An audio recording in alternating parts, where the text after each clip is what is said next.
Vassalatu vassalamu ala rasulillah. Hurmatli hojotalar, hojonalar.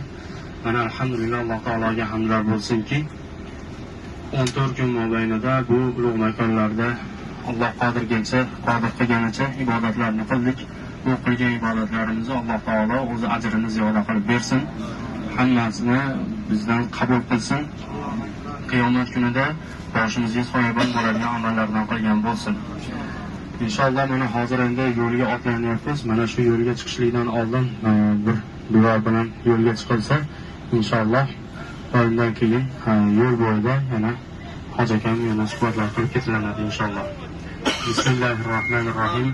Alhamdulillah va salatu vassalamu ala rasulillah. Allohumma lakal hamdu kama yanbaghi li jalali wajhika va azimi sultonik.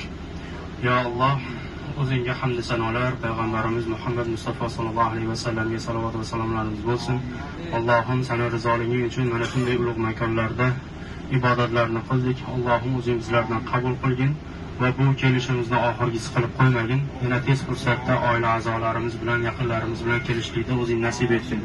Va mana shu chiqayotgan safarlarimizni o'zing bexatar qilgin, sog' salomat holatda o'zimizni, yurtimizga, qavm qarindoshlarimiz, oila a'zolarimiz yoniga sog' salomat holatda yetib bormoqligimizni Allohim o'zing nasib qilgin. Robbana atina fid dunya hasana va fil oxirati hasana va qina azabannar bi rahmatika ya arhamar rohimin. Allohu akbar.